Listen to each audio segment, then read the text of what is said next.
बिस्मिल्लाहिर्रहमानिर्रहीम अस्सलाम वालेकुम। मैं हूं Mohammad Asad Dammam Saudi Arabia से। उम्मीद करता हूं मेरे दोस्तों और प्यारे भाइयों आप सब ठीक होंगे। हाँ, वेलकम आपका हमारे यूट्यूब चैनल अरब इन्फो पर। दोस्तों, मैं आपको बता नहीं सकता कि कितना मुझे फ़ायदा हुआ परदेश में आने का, सऊदी अरब आने का।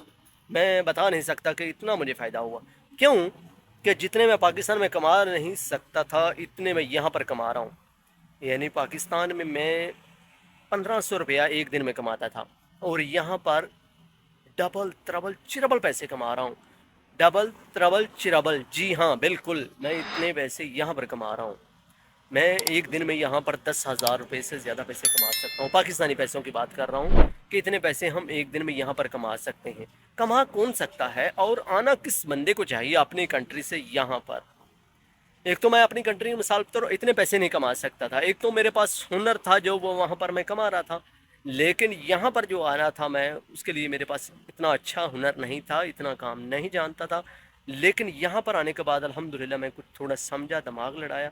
अरबी जल्द अज जल्द मैंने अरबी सीखी। पैसे कम कमाने की कोशिश की, लेकिन अरबी जल्दी सीखने की कोशिश की। किस तरह के अरबी वाले बंदे के साथ काम पर जाने की कोशिश की, उसी के साथ 10 रुपये कम मिल जाए मुश्किल नहीं है।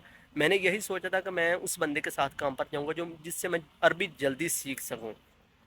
तो मैं जान बूझ कर, किस तरह कहते हैं ना किसी की शलवार में टांग अड़ा देना, इस तरीके मैं जान बूझ कर ड्रामेबाजी करता रहता था कि अरबी शख्स के साथ, वो मिस्र से तल्लक रखने वाले जो दोस्त थे, अब वो जा चुके हैं यहाँ से, काफ़ी साल वहाँ यहाँ पर उन्होंने गुजारे हैं। तो अब वो जा चुके हैं, खरूज नहाई पर पक्के जरिए चले गए हैं। मैं जान बूझ कर उनके साथ ड्रामेबाजी करता था कि ताकि मेरे साथ कोई थोड़ी उनकी बातें बने, और मैं उनके साथ ज़्यादा गिर गिर करूँ, बातें मुझे सीखने को मिले, अरबी सीखने को मिले। मैं इस लालच में रहता था, कभी ना कभी उल्टा काम ड्रामेबाजी जानबूझ कर करता रहता था, जिस तरह के बच्चे करते हैं ना, इस तरह। क्योंकि मैं उनसे कुछ अरबी सीखने की कोशिश कर रहा था। उसी बंदे को वहाँ अपने मुल्क से आना चाहिए जो अपने मुल्क में इतने पैसे नहीं कमा सकते, और दूसरी कंट्री में अंदर आकर कमाना चाहते हैं। एक तो उनके पास हुनर होना चाहिए, एक शौक होना चाहिए, लगन होनी चाहिए मेहनत करने की। उस बंदे को अपने ऊपर पैसे लगाना चाहिए जो बंदा एक सोच रहा है कि मैं दूसरी कंट्री के अंदर जाकर काम कर सकता हूँ, मैं परदेश काट सकता हूँ। वो जिस तरह कहते हैं ना पाकिस्तान में, चुल के पीछे भी प्रदेश। यही समझिए कि चुल तो बड़ी दूर की बात है, आपके गांव में होती है, आपके घर के अंदर चूल्हा है, लेकिन यहाँ पर प्रदेश प्रदेश है भाई। प्रदेश तो प्रदेश है।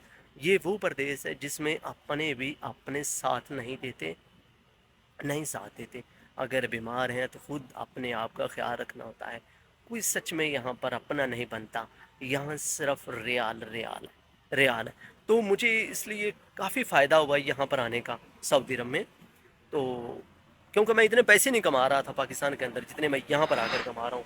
तो इसलिए उस बंदे को यहाँ आना चाहिए जो, एक तो जो कारीगर हो, एक वो थोड़ी समझ बूझ रखता हूँ, उसको दूसरी कंट्री के अंदर निकलना चाहिए, ज़रूर आना चाहिए। तो मैं ये मशवरा भी देता हूँ अपने भाइयों को, बहुत सारे दोस्तों को कहता भी हूँ कि आप दूसरी कंट्री के अंदर निकलो, कोशिश करो। पाकिस्तान के अंदर रहते हुए एक अच्छी जॉब आपको नहीं मिल सकती। अगर आप जॉब थोड़ी अच्छा मतलब जानते हो, कोई काम आपके पास टेक्निकल काम है तो, लेकिन आपको उसकी सैलरी उतनी नहीं मिल सकती, आपको उतने पैसे नहीं मिल सकते जितने आपको सऊदी अरब में मिल सकते हैं। मैं हकीकत बात कर रहा हूँ। अगर आप एक अच्छे कारीगर हैं किसी भी काम के, आप कोई भी काम जानते हैं, हुनर आपके पास, स्किल मौजूद है, तो आपकी दूसरी कंट्री के अंदर वैल्यू है। हाँ जी, मैं बिल्कुल कह रहा हूँ। मैं ये नहीं कह रहा कि आपको एक घर के अंदर बैठे हुए, एक बैठक के अंदर बैठे हुए वीडियो बनाता हूँ, नहीं नहीं। मैं यहाँ पर लाइव सऊदी अरब के अंदर रहते हुए आपको बता रहा हूँ। जो मैं अक्सर औकात अपने भाइयों के इंटरव्यूज़ भी करता रहता हूँ, आपको लाइव काम भी दिखाता हूँ, कंस्ट्रक्शन साइट पर भी जाकर दिखाता हूँ, और भी जो जो काम यहाँ पर होते हैं, और सऊदी अरबिया के इन्फॉर्मेशन जो न्यूज़ होती हैं वो भी देता रहता हूँ आपको, जो यहाँ पर रहते हुए देता हूँ। ये नहीं कि मैं घर के अंदर बैठे हुए, चार दीवारी के अंदर बैठे हुए आपको बोलूँ कि नमक का कारोबार बहुत अच्छा है सऊदी अरब में। सऊदी अरब में जूतियाँ बेचने का कारोबार बहुत अच्छा है। जो सही है वो आपके साथ शेयर कर रहा हूँ, जिसमें आपको फ़ायदा है। एक बताना बहुत आसान काम है, लेकिन उसको प्रैक्टिकल करना काफ़ी मुश्किल है। आपको मैं कहूँ ना, एक बिजली का बिल आपने पे करने जाना है एक बैंक के अंदर, तो आपको कितनी देर लगती है, कितनी लाइनों में लगना पड़ता है। छोड़ें इजी पैसा एप्लीकेशन को, छोड़ें, मैं एक बैंक की बात कर रहा हूँ। आपको कितनी देर लाइनों में लगना पड़ता है, या अपना चेक कैश करवाने के लिए कितना टाइम लगता है, उसके लिए प्रैक्टिकल टाइम चाहिए होता है। तो इस तरीके मैं आपको यहाँ पर हकीकत दिखा रहा हूँ। लोग तो बहुत सारे कहते हैं कि कोई भी कारोबार करो सऊदी अरब में ये हो जाएगा, ये होगा, बहुत कर सकते हो आप, लेकिन जो हो सकता है वो करके आपको दिखाते हैं, जो नहीं हो सकता वो नहीं बताते। जो गलत है वो गलत है, जो सही है वो सही आपके साथ शेयर किया जाता है। अगर आप चैनल पर नहीं हो तो चैनल को ज़रूर सब्सक्राइब कर लें। अगर कोई भी आपका सवाल है वीडियो के नीचे आप कमेंट करें। अगर चैनल पर नहीं है तो चैनल को ज़रूर सब्सक्राइब कर लिया करें, ताकि हमारी आने वाली इन्फॉर्मेशन आप तक बर वक्त पहुँच सके। चलें दोस्तों, दीजिए इजाज़त, एक अगले व्लॉग तक। मोहम्मद को अल्लाह हाफिज़।